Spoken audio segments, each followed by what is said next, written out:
இன்னைக்கும் எனக்கு எழுத படிக்க தெரியாது. நான் ஃபாரின் போயிட்டு நிறைய இடத்துல எனக்கு தெரியாது. பாத்ரூம்லயே பொம்மை படம் போட்டிருந்தா தான் டக்குன்னு போவேன், இல்லைன்னா எழுத்து போட்டிருந்தா எனக்கு புரியாது. கொஞ்சம் யாராவது ஜென்ஸ் ஒரு உள்ள போனாதான் நான் அவன் பின்னாடி போவேன். இன்னைக்கு உங்க டர்ன் ஓவர் என்ன? இன்னைக்கு 1000 கோடி கிராஸ். 1000 கோடி என்னால அச்சீவ்மெண்ட் பண்ணணும் அப்படிங்கிற வெறியும் துடிப்பும் இந்த நிமிஷம் வரைக்கும் எனக்கு ஓடிட்டே தான் இருக்குது. போயிட்டு தான் இருப்பேன், இன்னும் அச்சீவ்மெண்ட் பண்ணிட்டு தான் இருப்பேன். எனக்கு 9 வயசு இருக்கும், அப்பவே இறந்துட்டாங்க அப்பா. அப்பா வந்து ஒரு சாதாரண ஒரு பிசினஸ் பண்ணிட்டு இருந்தாங்க. செருப்பு செப்பல் வெளியில போட்டு செப்பல் வித்துட்டு இருந்தாங்க. ரோட்ல பிளாட்ஃபார்ம்ல போட்டு செப்பல் தான் வைப்பாங்க. ஒரு 400 ரூபா 500 ரூபா போட்டு ஒரு சின்ன முதலீடுல பிசினஸ் பண்ணிட்டு இருந்தவங்க தான் அவங்க. அந்த மாதிரி இருக்கிற சூழ்நிலை இறந்துட்டாங்க.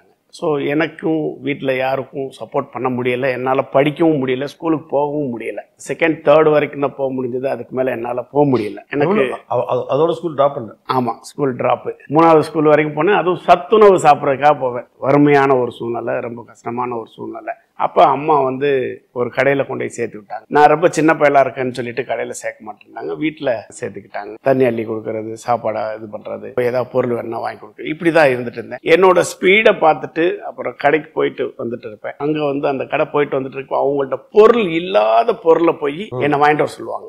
கடையில் ஒரு 4-5 பேர் இருப்பாங்க. இல்லாத பொருளை வாங்கிட்டு வந்து விற்கிறதுல என்னோட ஆர்வம் ஜாஸ்தி ஆகிட்டே இருந்துச்சு. அப்போ கஸ்டமர் இல்லைன்னு சொல்லி வெளியில் போனால் லாஸ், வெளியிலேருந்து எடுத்து கொடுத்தா அந்த அடுத்த லெவல் போகும்.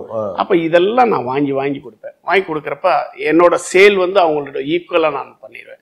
அப்ப அந்த ஓனருக்கு ரொம்ப பிடிக்கும் என்ன. இதெல்லாம் என்ன வயசுல?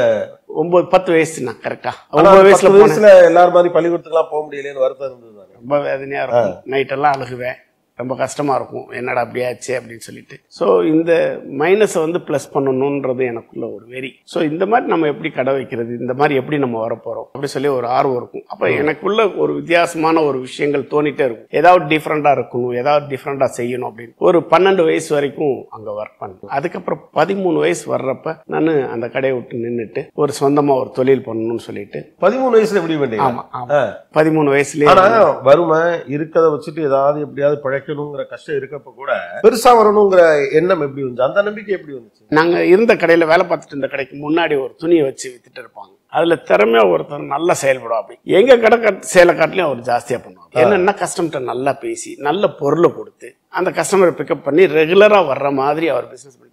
ஏன் இவரை மாதிரி நம்ம செய்யக்கூடாது, சின்ன முதலீடுல எப்படி வர முடியாதா, ஏன் வரலாமே அப்படின்னு சொல்லிட்டு அவரை பார்த்து அந்த விஷயத்தை இம்ப்ரெஸ் ஆகி. 13 வயசுல எப்படி கடை போட்டீங்கன்னு? சின்ன பையன் எப்படி சொந்தமா கடை போடுங்கிறது? அதான் பிளாட்பாரத்துல கடை போட்டு அது ரெடி ஆகி ஒரு 14 வயசு வர்றப்ப தனியா ஒரு கடை ஒண்ணு, சின்ன கடை ஒண்ணு, பர்ஃபியூம், பாடி ஸ்ப்ரே, இந்த மாதிரி ஐட்டம் எல்லாம் வந்து ரொம்ப இம்ப்ரெஸ்ஸா இருக்கும். அப்ப அந்த காலகட்டத்தில் ரொம்ப ரேரா இருக்கும். நல்ல பர்ஃபியூம் கொடுத்தோம்னா நல்லா இருக்கும். அப்ப அந்த குவாலிட்டி நல்ல பொருள் கொடுக்க ஆரம்பிச்சா கஸ்டமர் திரும்ப வருவாங்கன்றது அது எனக்கு நல்லாவே தெரியும். எங்கேயும் இல்லாத பொருளை கொடுத்தோம்னா அதுக்கு ஒரு நமக்கு ஒரு தனி மரியாதை இருக்கும். அப்படிங்கிறது ஒரு என் கடைக்கு வர்றதுக்கு ஒரு காரணம் இருக்கணும். வாடிக்கையாளர் கண்டிப்பா குவாலிட்டி இருக்கணும், அல்லது வேற எங்கேயும் கிடைக்காதுப்பான்னு இருக்கணும். ஒண்ணும் இல்லைனாலும் அந்த பையன் நல்ல பையன்பா, அதுக்காக போகும் இல்ல இது மாதிரி.